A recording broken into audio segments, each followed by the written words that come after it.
Shalom, selamat pagi jemaat Tuhan yang hadir pada hari ini dalam ibadah pertama. Hari ini kedatangan kita bukan hanya sekedar kewajiban atau rutinitas, tapi hari ini kita rindu untuk beribadah kepada Tuhan. Amin. Setelah sepanjang minggu kita beraktivitas, hari ini kita menyerahkan pikiran kita untuk memuji Tuhan. Kita mau menyembah Tuhan, kita mau meninggikan nama Tuhan. Haleluya, haleluya. Terpujilah namamu Tuhan. Kami bersyukur Tuhan. Kami bersyukur buat kebaikan-Mu. Haleluya. Haleluya Yesus. Haleluya, terima kasih Tuhan. Terima kasih buat segala kebaikan-Mu Tuhan. Haleluya, kami sembah Engkau, kami tinggikan Engkau, kami muliakan Engkau. Terima kasih buat kebaikan-Mu Tuhan. Terima kasih buat pertolongan-Mu sepanjang minggu ini. Terima kasih buat pembelaan-Mu. Terima kasih buat mujizat-Mu. Terima kasih buat karya-Mu yang indah dalam hidup kami. Terima kasih Tuhan. Engkau baik, Engkau sangat baik. Haleluya. Haleluya. Hanya nama Yesus yang kami tinggikan hari ini. Hanya nama Yesus yang kami muliakan. Engkaulah pusat perhatian kami.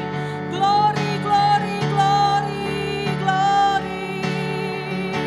Haleluya, haleluya, haleluya. Terima kasih Tuhan. Terima kasih Yesus. Haleluya, haleluya. Kasih yang terindah,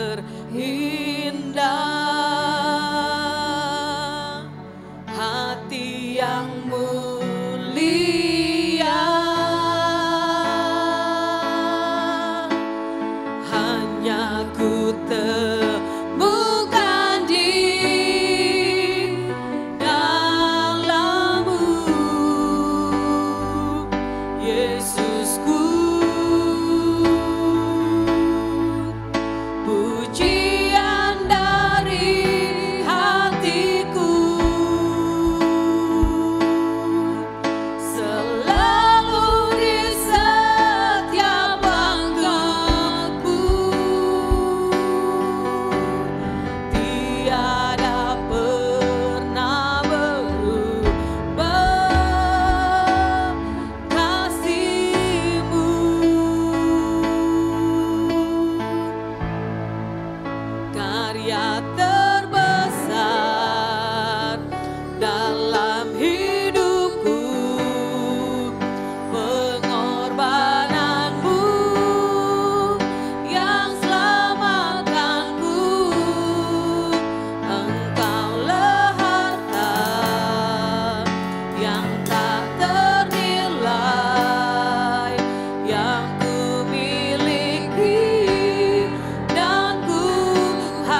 hanya di dalam nama Tuhan Yesus Kristus. Haleluya. Amin. Beri kemuliaan bagi Tuhan. Haleluya. Katakan haleluya. Haleluya. Sekali lagi haleluya. Haleluya. Hidupku ada di tangan-Mu. Kau beri rancangan yang terindah. Tak hanya yang baik saja yang ku terima. Walau tubuhku diremukkan, walau jiwaku tergoyangkan, pujianku takkan terhentikan. Roh-Mu yang memberi penghiburan.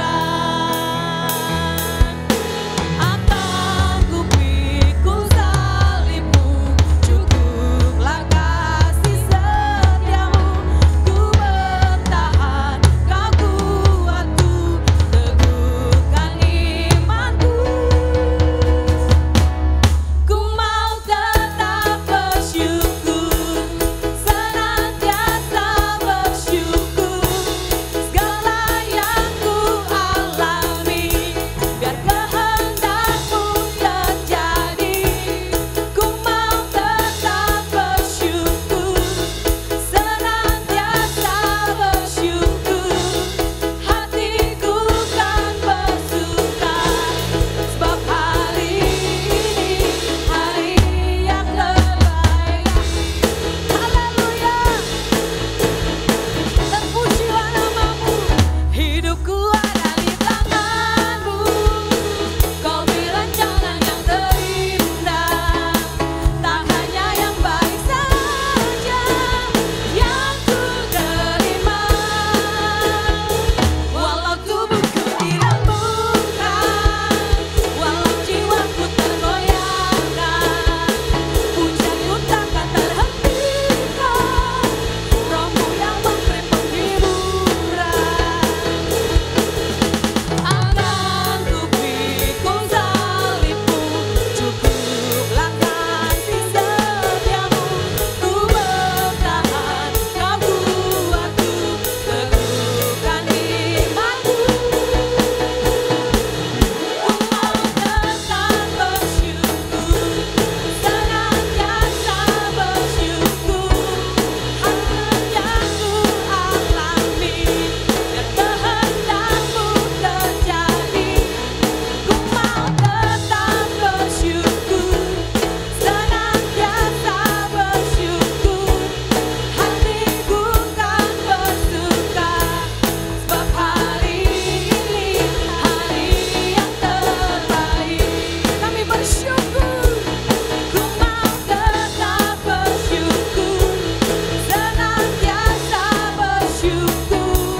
Segala yang ku alami, biar kehendak-Mu terjadi. Ku mau tetap bersyukur, senantiasa bersyukur. Hatiku kan bersuka, sebab hari ini hari yang terbaik. Hari yang terbaik. Hari yang terbaik. Haleluya. Mari Bapak Ibu Saudara bangkit berdiri, katakan kiri kanan, Tuhan Yesus baik. Amin. Hati kita siap untuk melayani, bahkan memuji nama Tuhan. Haleluya.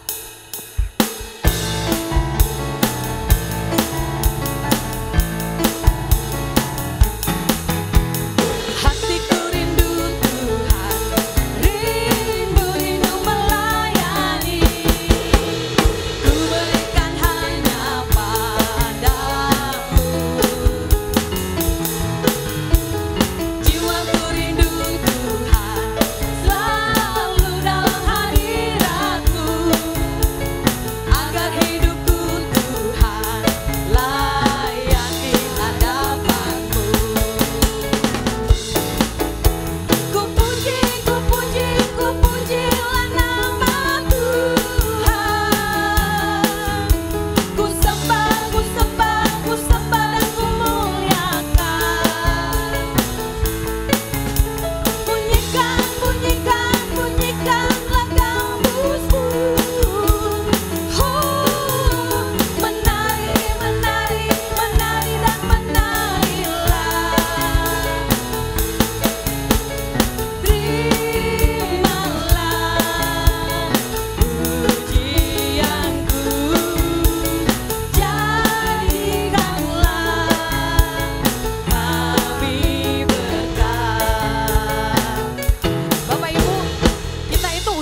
capek kerja dari Senin sampai Jumat. Kalau datang ke gereja kita nggak lepas, tapi hari ini kita mau lepas memuji nama Tuhan.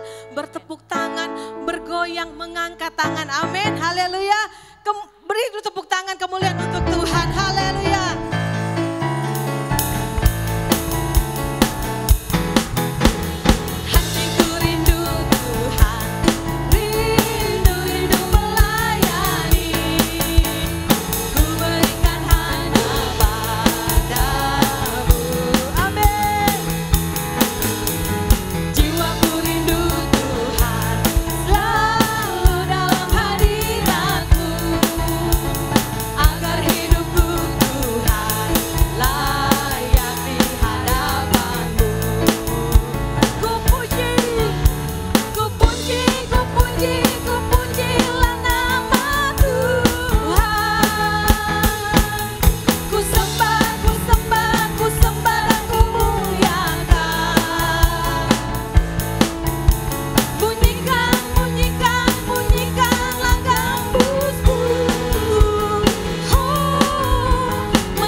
memuji nama-Mu Tuhan. Kita tetap bersemangat untuk memuji nama Tuhan. Haleluya.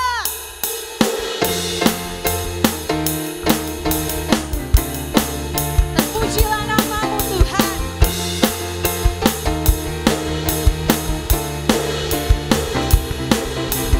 Maukah kau terlepas dari dosa? Darahnya berkuasa, darahnya berkuasa. Kuasa iblis telah dikalahkannya. Darah domba Allah berkuasa. Maukah kau terlepas dari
saudara sekalian, terpujilah namamu Tuhan. Kami sangat dipuaskan hari ini. Terima kasih Tuhan Yesus. Haleluya, haleluya. Kami bersyukur Tuhan. Engkaulah Tuhan kami, Engkaulah kekuatan kami, Engkaulah sumber segalanya. Semuanya berasal daripadamu. Kami mau memberikan yang terbaik untukmu Tuhan.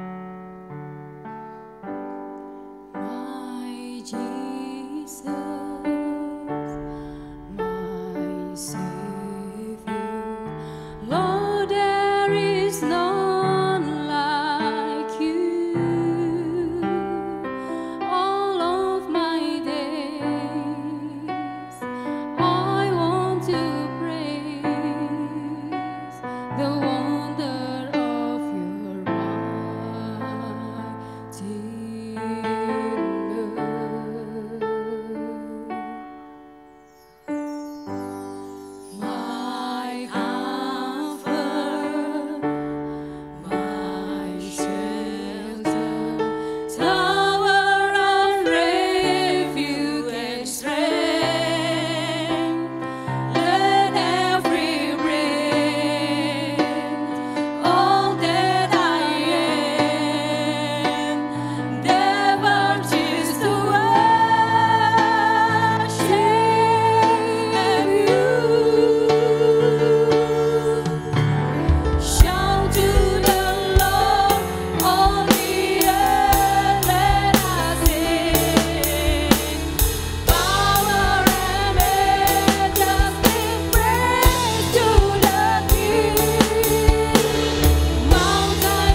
is the Lamb, Jesus. You deserve the praise. Worthy is your. Come on, just one more time, say worthy. Worthy is the Lamb. Hallelujah, Jesus. You deserve our praise. Worthy is worthy, worthy. Worthy is your name. You are Jesus. You are Jesus. You are worthy. Worthy is your name. Worthy, worthy is the name. Jesus. You deserve our praise. Worthy is your name. Worthy is your name. Hallelujah. Jesus. You deserve our praise. Worthy is your name. Hallelujah. Worthy is your name. Jesus. You deserve our praise. Worthy is your name. Worthy is your name, Jesus. You deserve our praise. Worthy is your name. Hallelujah. Jesus. Jesus. You are worthy is your name. You are worthy, worthy. And you are God Almighty. And you are Jesus. Haleluya. Kami siap mendengarkan firman-Mu di dalam nama Tuhan Yesus Kristus. Haleluya. Amin. Silakan duduk Bapak Ibu. Kita akan mendengarkan persembahan pujian untuk yang pertama-tama dari pria Pantai Kosta. Haleluya. Hatiku rindu Tuhan, rindu melayani. Ku berikan hanya padamu. Jiwaku rindu Tuhan, selalu dalam hadirat-Mu. Agar hidupku Tuhan layak di hadapan-Mu.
Panitia Pantekosta, mari maju ke depan, kita akan berikan pujian untuk Tuhan.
Puji Tuhan, haleluya, haleluya. Coba beri tepuk tangan yang meriah buat Tuhan dulu dong. Haleluya. Tanggal 3 September 2023, di minggu yang baru, di bulan yang baru, kita bersyukur kita boleh tiba pada bulan yang baru dan percaya bahwa sepanjang bulan ini Tuhan memberkati kita. Katakan amin, saudara. Puji Tuhan. Langsung saja kita akan melihat ada satu tema yang Tuhan taruh dalam hati saya. Dan tolong ini diperhatikan karena sangat penting sekali untuk kita mengerti, khususnya kita yang hidup di akhir dari akhir zaman. Nah, saya akan sampaikan, kita sebagai gereja Tuhan memiliki musuh. Walaupun kita nggak cari musuh, tetapi musuh itu ada, dan saya selalu berkata bahwa kekristenan itu bukan taman bermain, tetapi kekristenan adalah lapangan peperangan, saudara. Ya, jadi setiap hari kita berperang. Dan bagaimana kita tahu dan bagaimana strategi musuh kita, kalau kita tahu strategi dan siapa musuh kita dan bagaimana cara kerjanya, kita dapat mengerti. Ya, jadi ada 3 musuh besar orang Kristen, anak-anak Tuhan, dan hari ini kita akan lihat bersama. Saudara siap? Belum semua. Saudara siap? Saudara siap dengar firman Tuhan? Ya, pastikan saudara dengar baik dan tangkap. Next. Mari kita baca dulu 1 Petrus pasal 5 ayat 7 sampai 9. Buka Alkitab atau saudara bisa baca di depan. 1 Petrus 5 ayat 7 sampai 9. Siap saudara? Saudara siap? Iya saudara ya, sudah ada di depan, tinggal baca. 1, 2, 3. Serahkanlah segala kekhawatiranmu kepadanya, sebab ia yang memelihara kamu. Sadarlah dan berjaga-jagalah, lawanmu apa? Si iblis berjalan keliling sama seperti singa yang mengaum-ngaum dan mencari orang yang dapat ditelannya. Lawanlah dia dengan iman yang teguh, sebab kamu tahu bahwa semua saudaramu di seluruh dunia menanggung penderitaan yang sama. Nah, bagaimana cara kita mengenal musuh kita? Karena tadi saya katakan bahwa kekristenan bukan taman bermain, tetapi ladang peperangan. Setiap hari kita berperang. Anda bangun pagi, Anda sedang berperang. Anda di pekerjaan, Anda berperang. Anda dalam perjalanan pun Anda sedang berperang. Jadi setiap hari kita diperhadapkan dengan peperangan. Dan siapa lawan kita? Dikatakan bahwa lawanmu si iblis berjalan keliling. Sama seperti apa? Sama seperti apa? Ayo saya mau ada respon Tuhan, anak-anak Tuhan pada pagi hari ini. Berjalan seperti apa? Singa yang mengaum-ngaum. Jadi peperangan kita adalah peperangan yang nyata. Anda mungkin berkata, saya tidak berperang Pak, saya hidup di negara yang merdeka, hidup kita merdeka. Iya betul. Tetapi peperangan yang dimaksud adalah peperangan di dalam roh. Ya, sesuatu yang kita tidak lihat. Percayalah saudara, hari ini bahkan ketika Anda duduk pagi hari ini di tempat engkau berada, terjadi peperangan di roh. Kenapa yang terjadi? Yang terjadi adalah roh-roh jahat dan roh Tuhan itu sedang berperang, sedang mengambil atensi, sedang mengambil konsentrasi saudara. Anda mau dengar firman serius atau Anda cuma mendengar firman karena saudara di gereja? Itu dua hal yang berbeda saudara. Kalau saudara ada di tempat ini, pastikan Anda tangkap setiap firman Tuhan. Karena firman Tuhan itu hidup. Katakan amin saudara. Bagaikan singa apa? Yang mengaum-ngaum. Pertanyaannya kenapa dia mengaum? Karena hanya dengan mengaum saja, Anda dengar, banyak orang Kristen jatuh. Belum digigit, bahkan tidak digigit, cuma auman saja orang bisa jatuh. Dan inilah cara iblis, dan kalau kita lihat hari ini, apa yang menjadi strategi iblis, saudara akan menjadi umat pemenang. Katakan amin. Next. Ada 3 hal saja yang tadi saya mau sampaikan. Ada 3 hal yang sangat penting bagaimana kita melawan iblis. Yang pertama, lawan iblis dengan berdoa. Siapa di sini yang suka berdoa? Haleluya. Iya Pak, saya suka berdoa, doa makan. Tapi yang saya maksud benar-benar berdoa. Saudara, kekristenan harus ada di level berdoa yang benar-benar sungguh-sungguh di hadapan Tuhan. Kalau cuma sekedar memejamkan mata, orang lain juga bisa lakukan, saudara. Halo? Saudara, puji Tuhan, gereja kita sadar tentang doa.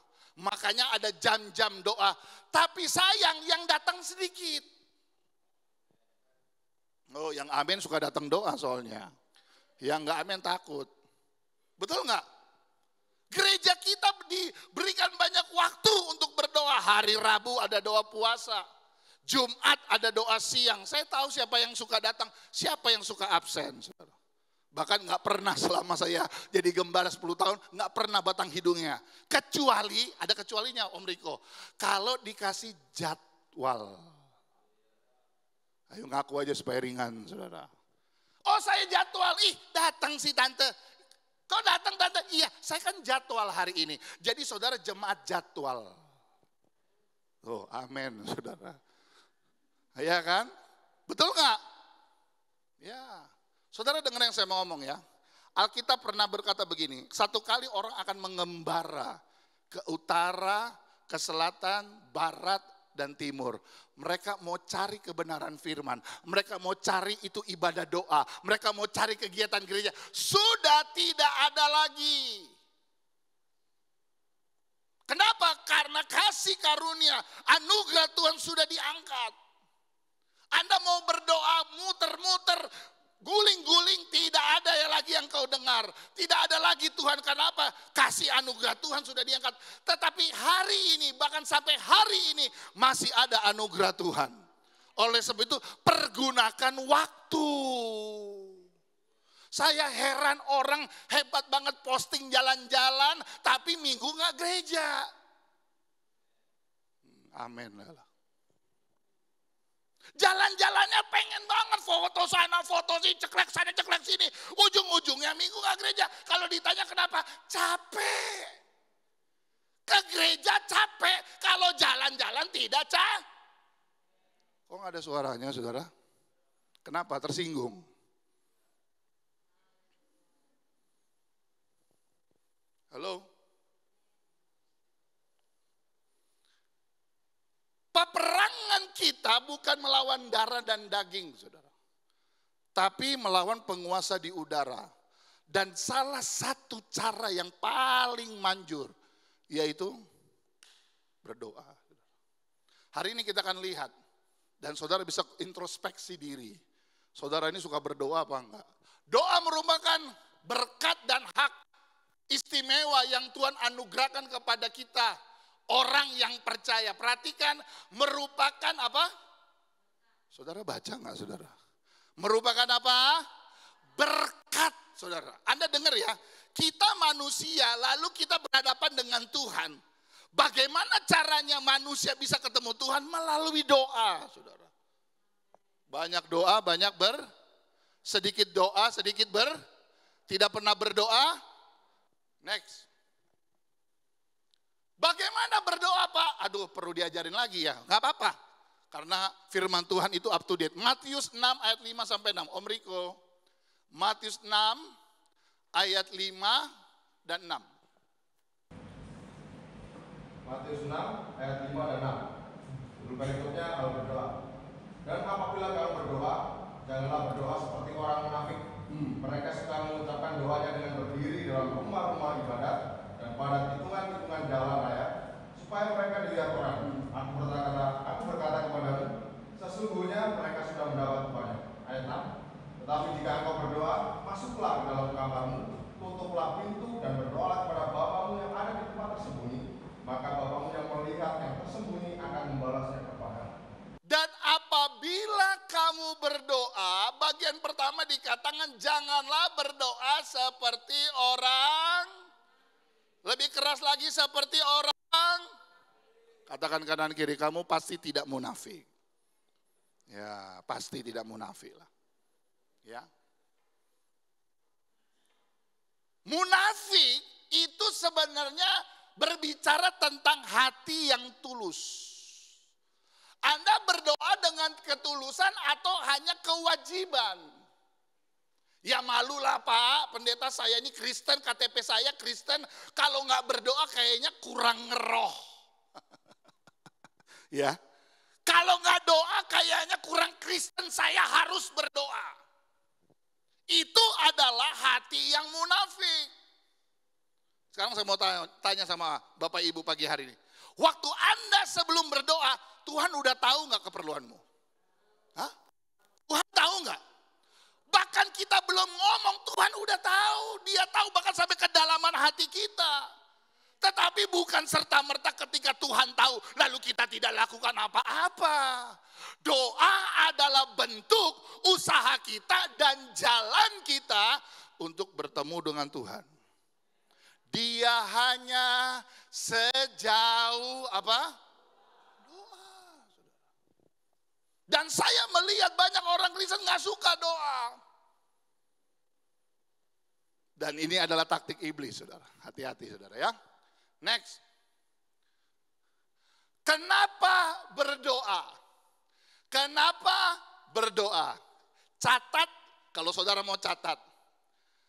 Yang pertama, berdoa adalah lawan kesombongan.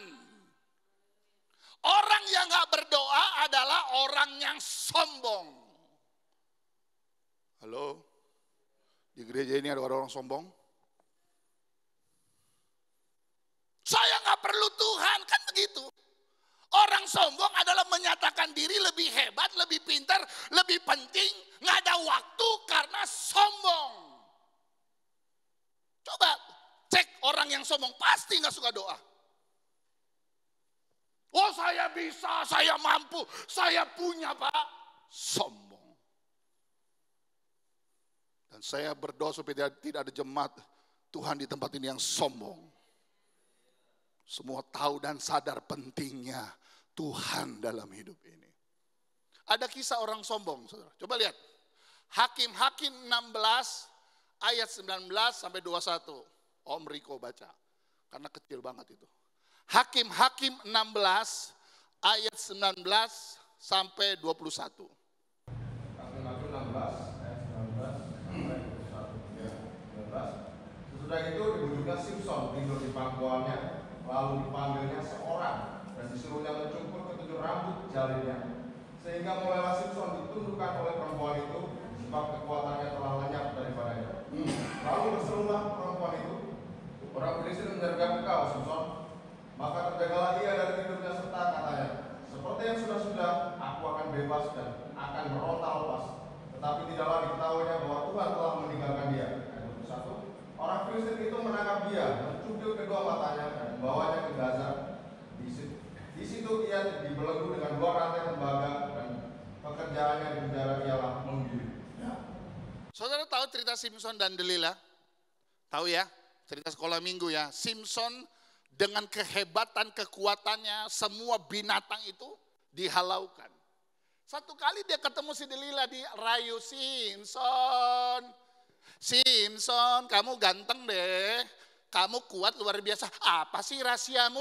Oh, rahasiaku sebenarnya kalau diikat, ini kalau ayat di atasnya ya, ikat aku dengan tali yang masih kering, lilit aku pasti aku kalah. Waduh, besoknya pagi-pagi dikasih tahu. Delila kasih tahu, ikat dia. Wah, bangun pagi, Simson gini, lagi diikat. Wah, putus. Delila bilang, kamu nih gimana sih? Katanya diikat kamu kalah. Hehehe. Sombong. Ya udah deh kalau gitu ikat lagi besoknya, kan gitu saudara. 3 kali Simson diikat. Diputuskannya semua. Sehingga Delila stres dan berkata, berarti kamu gak cinta sama aku. Kalau kau benar cinta sama aku, tunjukkanlah kelemahanmu. Kan gitu. Akhirnya Simson yang sombong dan belagu, dia ngomong begini, dari kecil rambutku tidak pernah dipotong. Jadi coba potonglah rambutku. Saudara dengar ya, orang sombong itu ada batasnya, saudara. Orang angkuh itu ada batasnya. Sehebat-hebatnya Simson kalah dengan rayuan Delila. Dan benar firman Tuhan tadi dikatakan, waktu dipotong rambutnya, rambut itu berbicara apa? Rambut itu berbicara mahkota. Kalau anak Tuhan mahkotanya dipotong, ditinggalkan imannya, ditinggalkan apa yang Tuhan sudah kasih. Alkitab berkata, Tuhan meninggalkan Simson. Bukan masalah kekuatannya di rambut, no. Mau potong di mana saja, kalau Tuhan masih beserta, ada mujizat di sana, saudara. Tapi masalahnya Simson tidak menghargai pemberian Tuhan karena sombong. Saudara, hari ini engkau bisa naik motor, punya rumah walaupun ngontrak, itu berkat Tuhan. Pakaianmu, sepatumu, uangmu bisa makan, bisa pergi, itu berkat Tuhan. Jangan sombong. Akibat orang sombong, Alkitab tadi Riko baca, akhirnya ketika Simpson sudah tidak ada tenaga, sudah lemas, sudah tidak punya kekuatan, matanya dicungkil. Kalau saudara main-main sama Tuhan, Tuhan bisa lakukan yang lebih dahsyat. Kenapa? Sombong. Next. Poin yang kedua, berdoa membatalkan kesombongan. Sama-sama katakan 2, 3. Berdoa membatalkan kesombongan. Saudara, dalam doa ada apa sih? Ada penyerahan kepada Tuhan. Kita berdoa karena kita nggak mampu jalan sendiri. Kita berdoa karena kita tahu kekuatan kita sampai di mana. Itu adalah orang yang suka berdoa. Kenapa? Karena ayatnya bersama-sama kita baca di depan. 1 Tesalonika 5 ayat 17. 1, 2, 3. Tetaplah.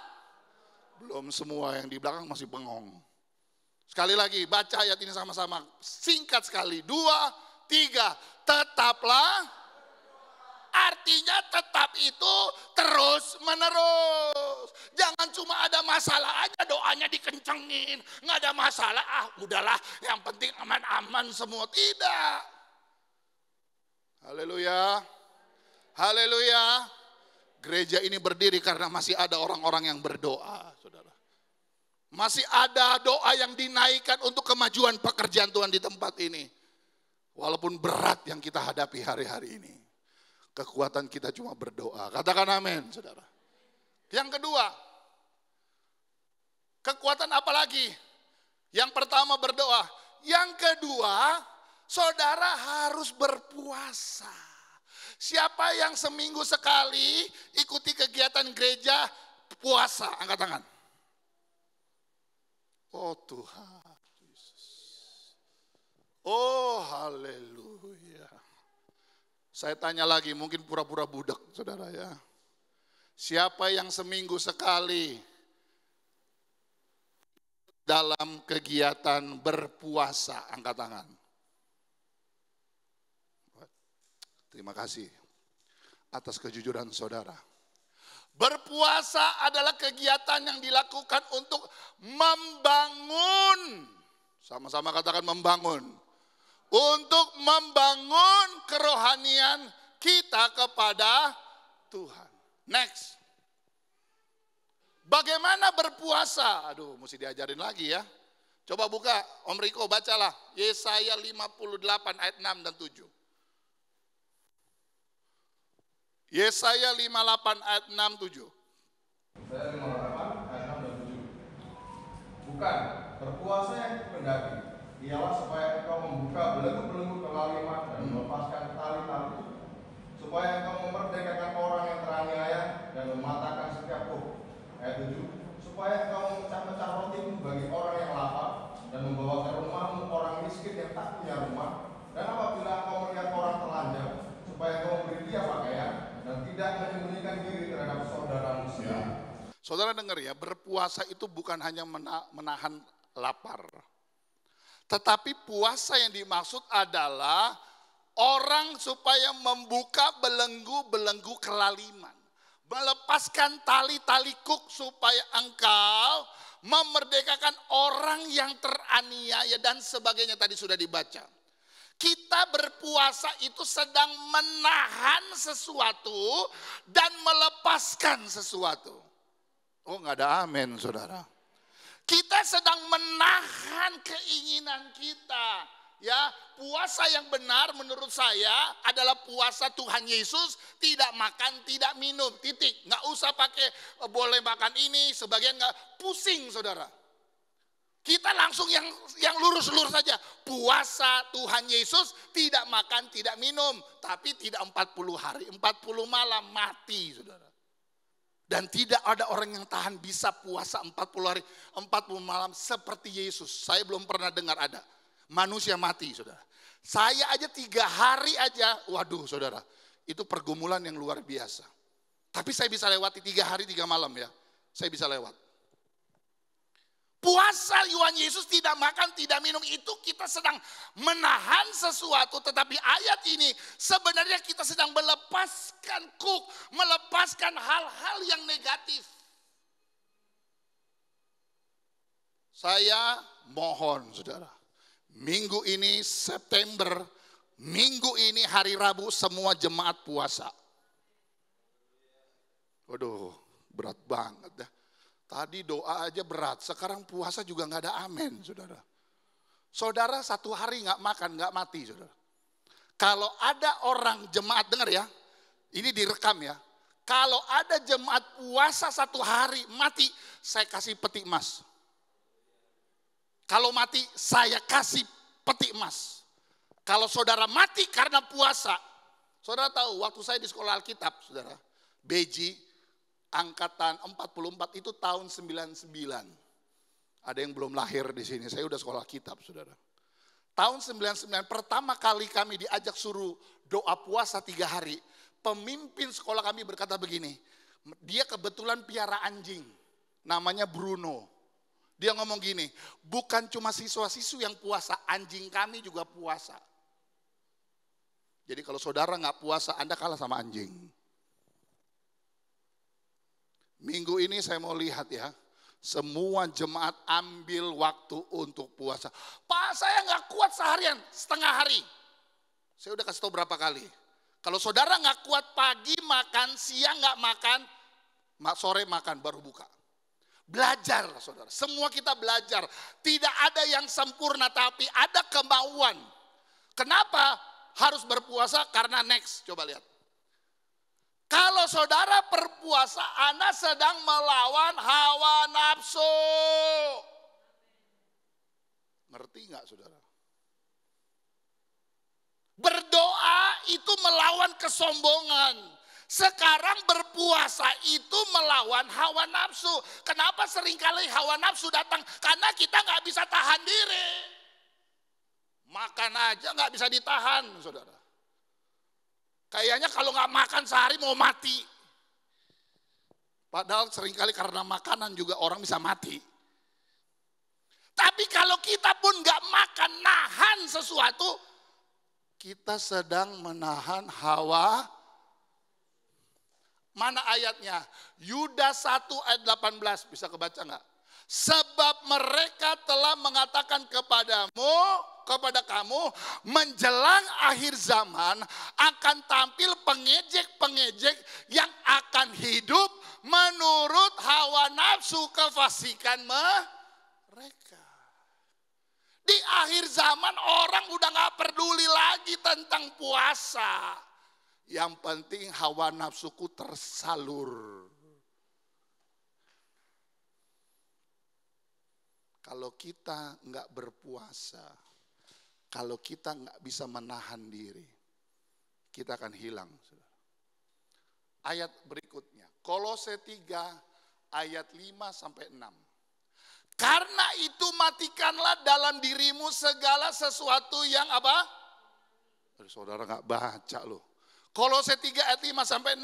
Karena itu matikanlah dalam dirimu segala sesuatu yang, yaitu percabulan, kenajisan, hawa nafsu, nafsu jahat dan juga keserakahan yang sama dengan penyembahan berhala. Semuanya itu mendatangkan apa? Mendatangkan apa? Kalau Anda nggak bisa tahan hawa nafsu, Anda akan terima murka daripada Tuhan.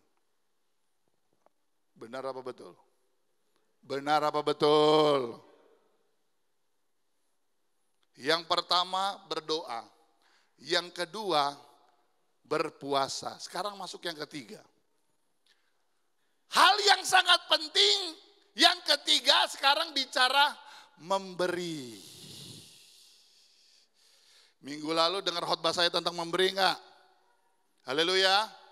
Puji Tuhan, saya dengar laporan dari bendahara karena dengar khotbah memberi, persembahan naik, saudara.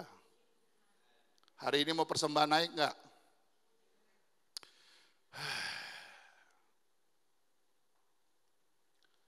Kayaknya mesti dikhotbahin terus nih.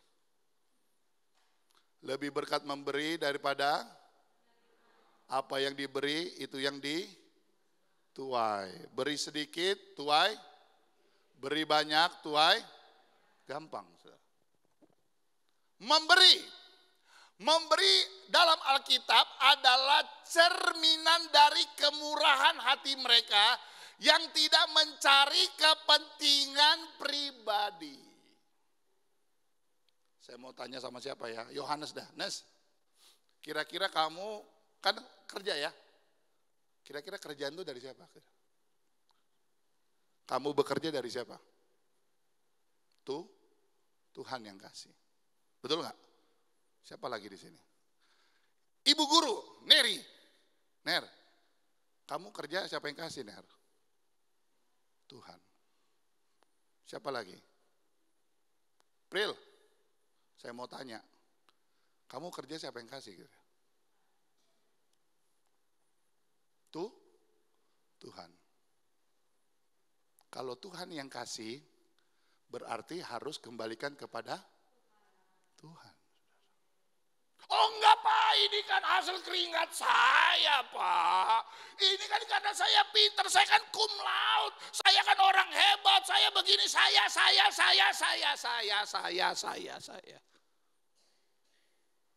Anda lupa bahwa semuanya itu dari Tuhan. Coba di luar Roh Kudus ingatkan saya Roma pasal 11 ayat terakhir. Roma 11 ayat terakhir. Saya mau kita baca sama-sama ayat ini ya. Roma 11 ayat berapa itu ayat terakhir? Coba. 36. Ini mantap saudara. Coba lihat di depan. Semua lihat di depan. Baca dengan keras. 1, 2, 3. Sebab segala sesuatu adalah dari dan oleh dan kepada, bagi dialah kemuliaan sampai, tepuk tangan dulu buat Tuhan. Dari dia, oleh dia, kepada dia. Jangan dari oleh siapa? Oleh dia. Kepada siapa? Saya. Gak bisa begitu. Segala sesuatu dari dia. Dari Tuhan. Oleh Tuhan. Dan untuk kemuliaan nama Tuhan. Minggu lalu saya cerita tentang bedanya memberi dan berkorban. Saya bersyukur ya, mungkin April bisa lihat. Sekarang ada pemutaran film di 21, judulnya The Only Son. Only Son, itu berbicara tentang ketika Abraham mempersembahkan Ishak. Wah, saya ngefans banget dengan cerita ini. Anda harus ngerti ya, Abraham ketika menerima Ishak itu bukan di umur yang muda, saudara. 100 lebih, umur 100 opa-opa, udah tua, bahkan istrinya Sarah dikatakan sudah mati haid.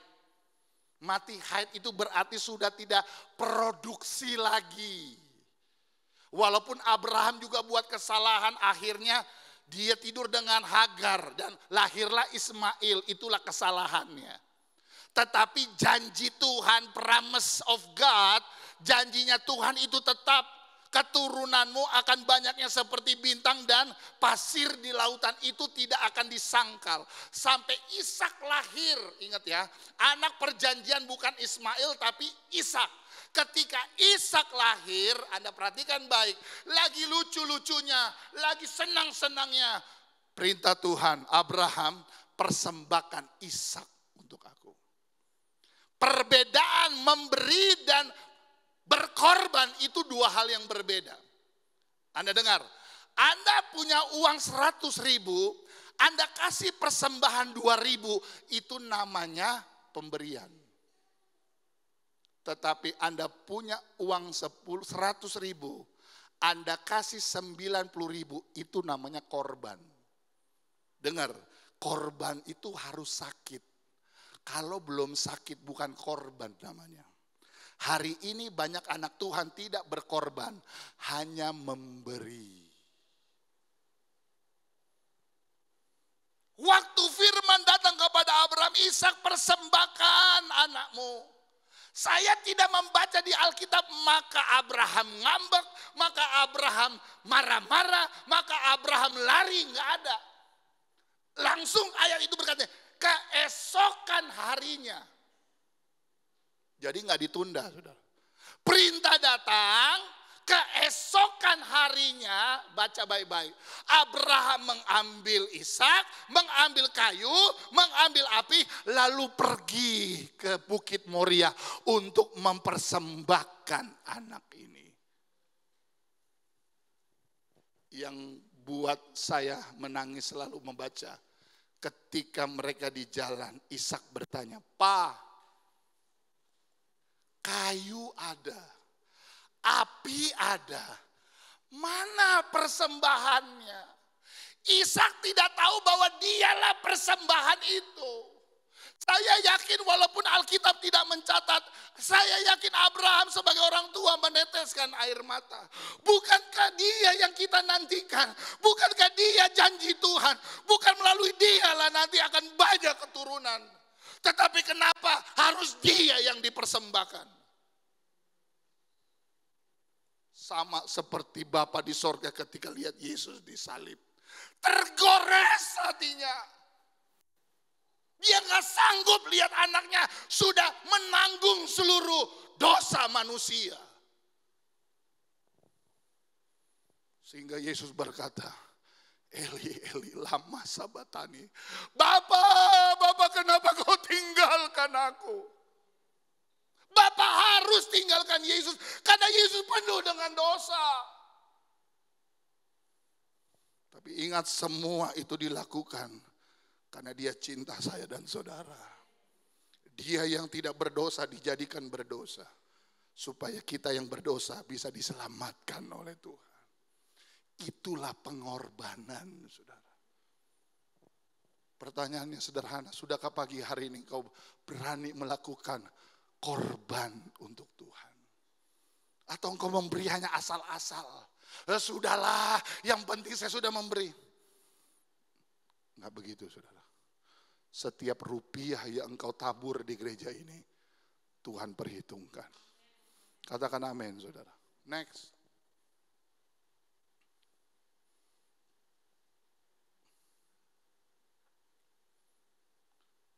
Bagaimana memberi?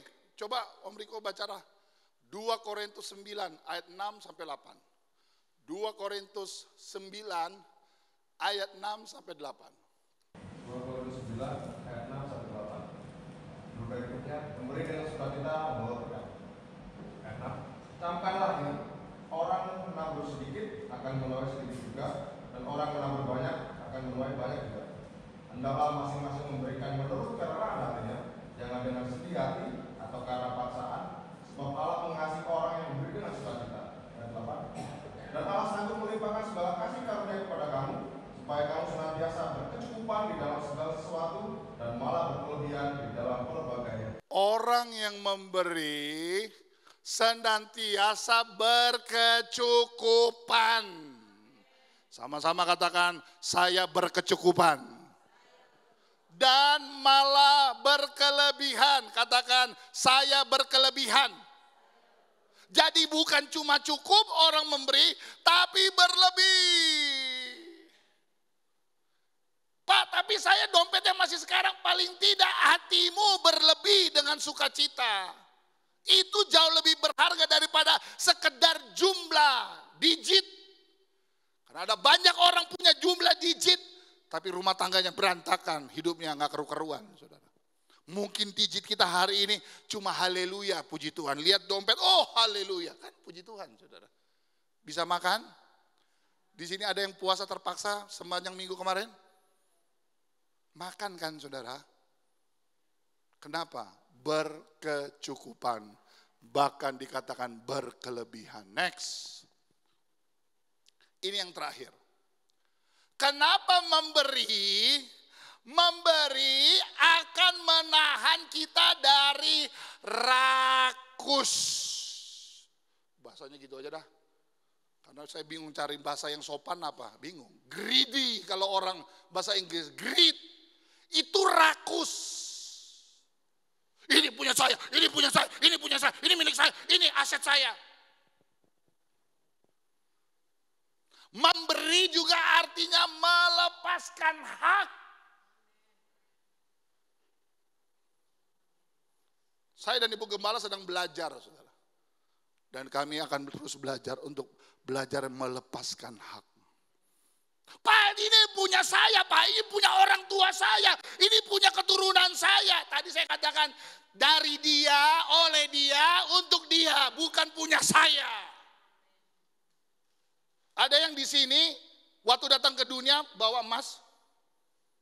Atau ketika saudara pulang, Anda bawa emas. Saya ada cerita, saudara. Satu kali, ada seorang ibu kawin sama orang bule. Jadi dia ketika kawin dengan orang bule, ya derajat hidupnya agak naik lah. Nah, satu kali ibu ini meninggal. Nah, waktu meninggal dia mau dikubur di kampung, biasa gitu ya.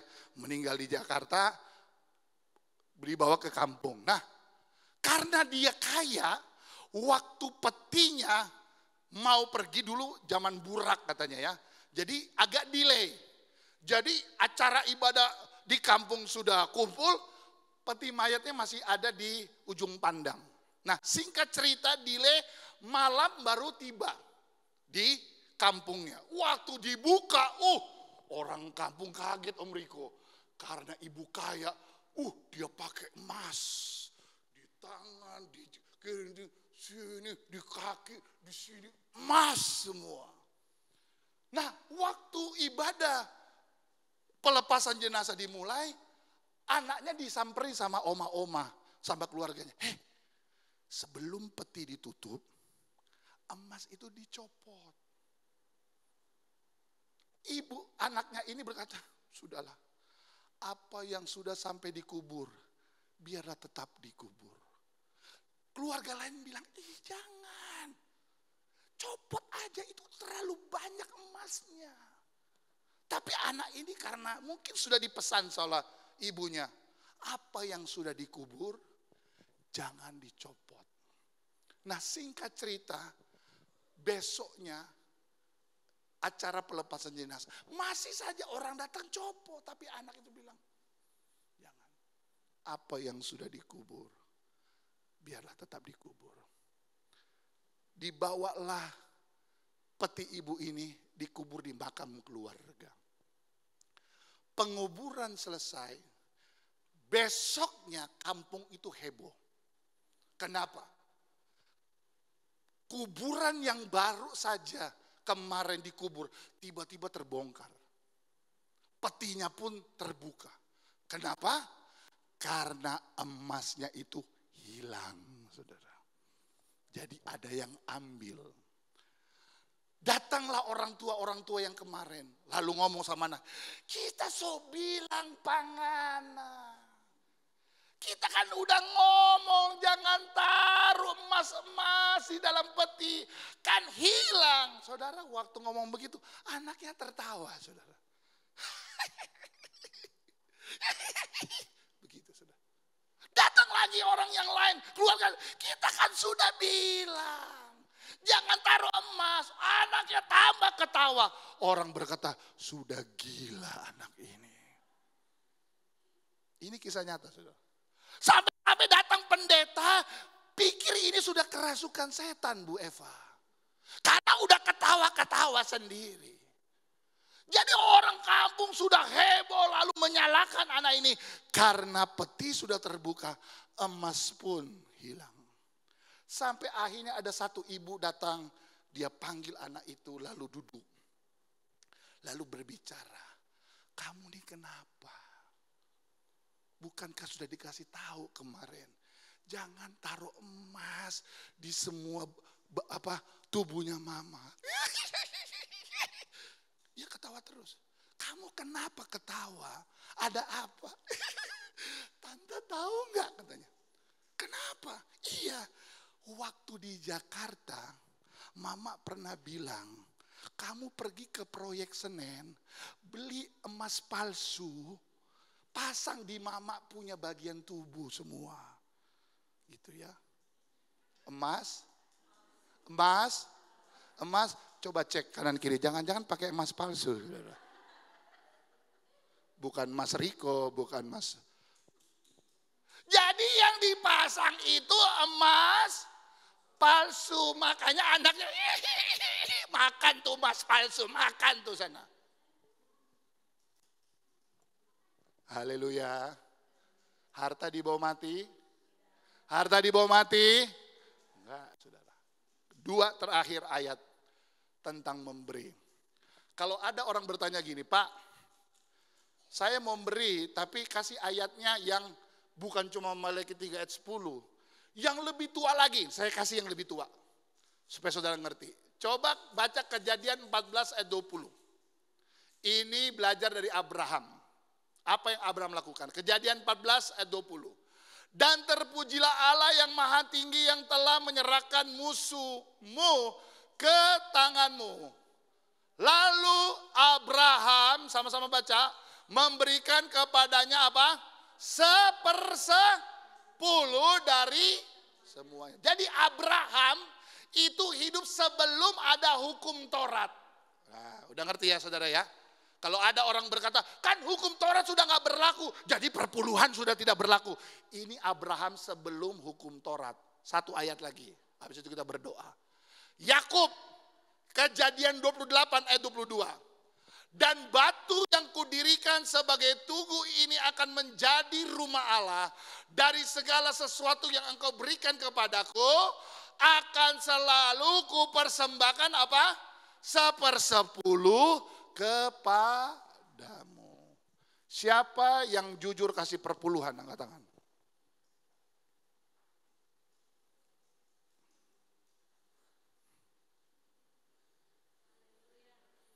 Abraham kasih perpuluhan. Yakub kasih perpuluhan. Gembala saudara kasih perpuluhan juga saudara. Tuhan Yesus memberkati kita. Kita makin berdiri bersama-sama.